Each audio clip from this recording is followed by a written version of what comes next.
The man in charge of sending evacuation alerts to Altadena during the Eaton fire had, according to a formal whistleblower complaint filed with LA County, a long history of sleeping on the job.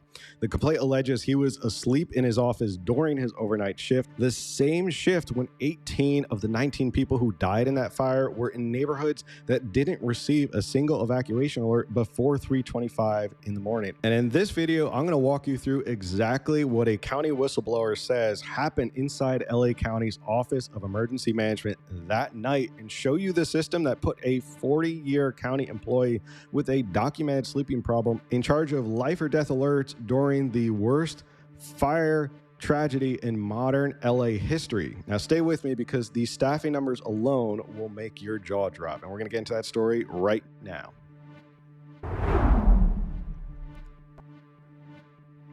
So this story broke yesterday in LA as the headline reads, "Person with history of sleeping on the job held critical role during Eaton fire," complaint alleges. So the complaint was filed by Nick Vaquero, an associate director in LA County's Office of Emergency Management. He's been there since 2023. He filed this complaint in October, and now he's speaking publicly because he says his concerns were ignored in the major after-action report that just came out in this past September. And here's what he alleges. A man named Steve Lieberman, a nearly 40-year county employee, was assigned to supervise the overnight shift from the evening of January 7th through the morning of January 8th, 2025.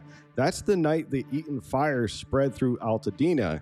And Vaquero says he witnessed Lieberman asleep at work more than a dozen times in the 2 years before the fire. Multiple other witnesses, speaking anonymously to us for fear of career retaliation, corroborated his account, and the complaint alleges Lieberman was sleeping in his office during the overnight shift.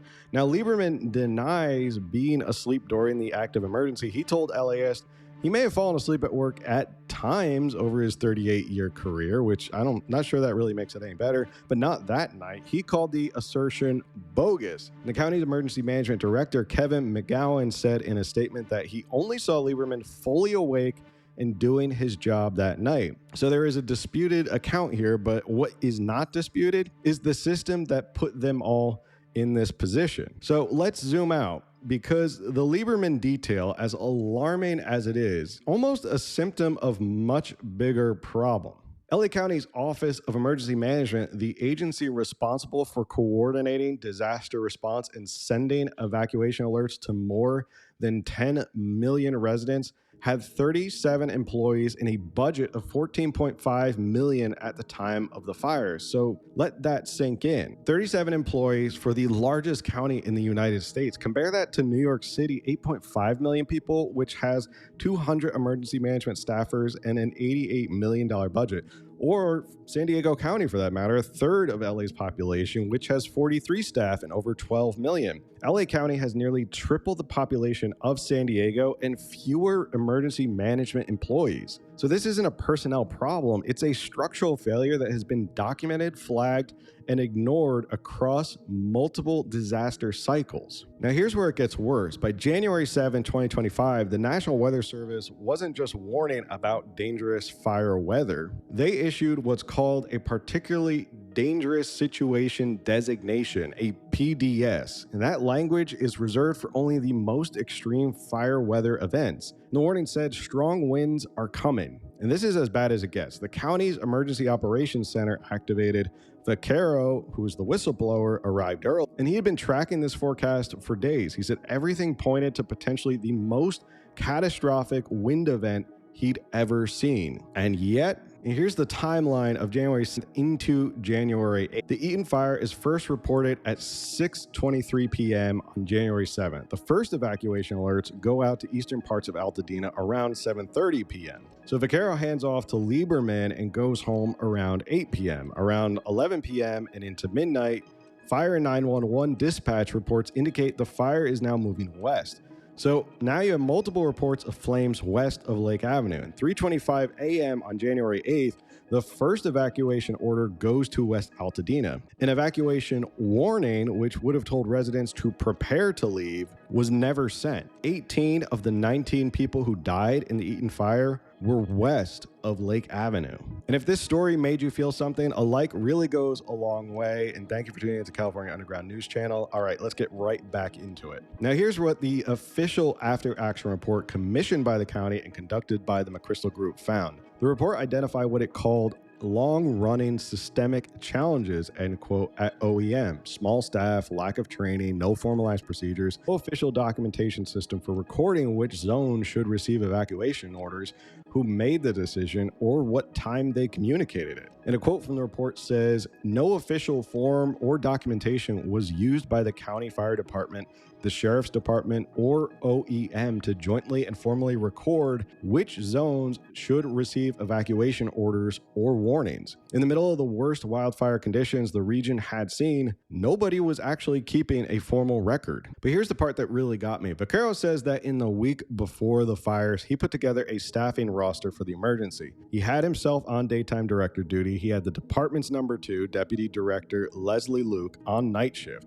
And then leadership changed the plan. McGowan and Luke both removed themselves from the Emergency Operations Center staffing roster, and they assigned themselves as agency administrators, which puts them at incident command posts away from the EOC. And they told Vaquero to put Lieberman on the night shift. And Vaquero says he raised concerns about this directly. Those concerns were not acted on. But here's the detail that really crystallizes the whole picture. According to the McChrystal report, only 2 OEM staff members were fully trained on the county's new Genesis alert system. 2 out of 37.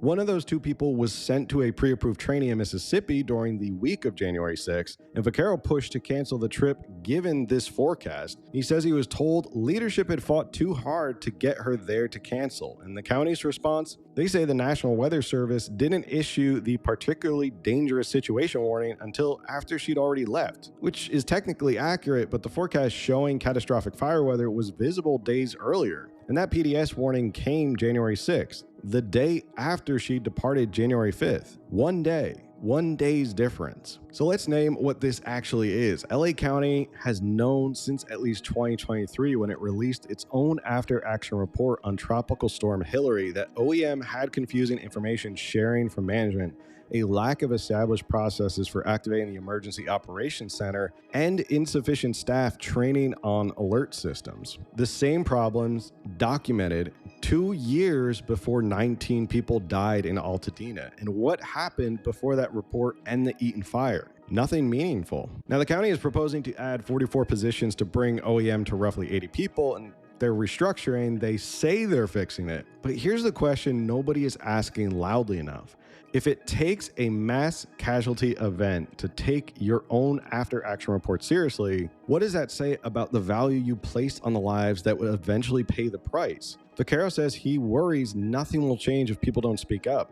He lives in Santa Clarita, hillside neighborhood, wildfire-prone area, and he told LAist we could easily be Altadena next. And he's right, and the people rebuilding Altadena deserve to know that the agency responsible for warning them is finally being taken seriously. Not because of reform, but because of 19 funerals. And I want to know what you think. Drop your thoughts in the comments below. Does this surprise you? Are you shocked at sort of all of this incompetency and inefficiency at OEM? Because at this point, if you've been following any of this, it probably shouldn't at this point. But if you're tired of media that picks a team before it picks the facts, make sure you subscribe to California Underground News so you never miss a story, and I'll see you on the next one. Later.